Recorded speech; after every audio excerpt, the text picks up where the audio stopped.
മലയാളികൾ കൂടി സുപരിചിതനായ പ്രശസ്ത തെന്നിന്ത്യൻ നടൻ കോട്ട ശ്രീനിവാസ റാവു അന്തരിച്ചു. അദ്ദേഹത്തിന് 83 വയസ്സായിരുന്നു. തമിഴ്, മലയാളം, കന്നഡ, തെലുഗു ചിത്രങ്ങളിലായി 750 പടങ്ങൾ അദ്ദേഹം ചെയ്തിട്ടുണ്ട്. ചെന്നൈയിൽ നിന്ന് റഹീസ് വിവരങ്ങളുമായി ചേരുന്നു. Good morning Rahees. യഥാർത്ഥത്തിൽ ഇദ്ദേഹത്തിനെ നമുക്ക് നല്ല പരിചയമാണ്. ചില പടങ്ങളിലൊക്കെ അദ്ദേഹത്തെ നമ്മൾ കാണുകയും ചെയ്തു. മലയാള പടങ്ങളിൽ പറയും.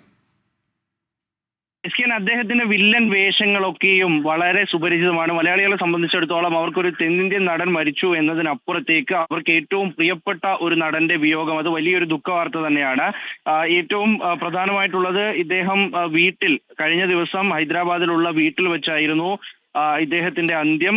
കഴിഞ്ഞ കുറെ നാളുകളായി ചില അസുഖങ്ങളെ തുടർന്ന് വീട്ടിൽ ചികിത്സയിലായിരുന്നു. ഇന്ന് രാവിലെയോടുകൂടിയാണ് മരണം സ്ഥിരീകരിക്കുന്നത്. അങ്ങനെ നിലവിൽ ഇപ്പോൾ ഇദ്ദേഹത്തിന്റെ മൃതദേഹം ആശുപത്രിയിലാണ് ഉള്ളത് എന്ന് മനസ്സിലാക്കുന്നുണ്ട്. 83 വയസ്സായിരുന്നു ഇദ്ദേഹത്തിന്. നേരത്തെ സൂചിപ്പിച്ചതുപോലെ ഏതാണ്ട് 4 പതിറ്റാണ്ടിലേറെ നീണ്ട അഭിനയ ജീവിതമാണ്. അതിൽ 750-ലധികം സിനിമകൾ, പലതിലുമൊക്കെ വലിയ വില്ലൻ വേഷങ്ങൾ, ഒപ്പം തന്നെ അതോടൊപ്പം കൊമേഡിയൻ വേഷങ്ങൾ, സഹനടനായി പല ചിത്രങ്ങളിലും അഭിനയിച്ചു. അങ്ങനെ അദ്ദേഹം സിനിമയിൽ ഉണ്ട് എങ്കിൽ, അതൊരു വില്ലനാണ് എങ്കിൽ നല്ല ഒരു നായകൻ വില്ലൻ പോര് കാണാമെന്ന് പ്രേക്ഷകർ ആ ഒരു പോസ്റ്റർ കാണുമ്പോൾ തന്നെ വിധി എഴുതുന്ന തരത്തിലേക്കുള്ള അത്ര മികച്ച ഒരു നടനായിരുന്നു അദ്ദേഹം.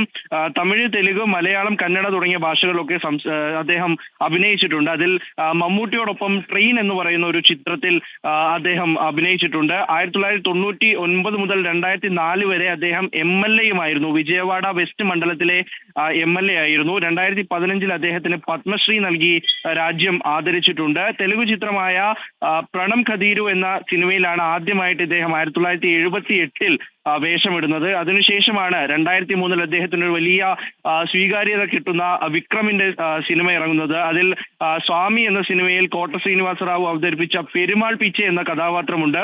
ആ കഥാപാത്രമാണ് ഏറെ ശ്രദ്ധ നേടിയത്. ആ കഥാപാത്രത്തിനെ അറിയാത്ത സിനിമാ പ്രേക്ഷകർ വളരെ ചുരുക്കമായിരിക്കും.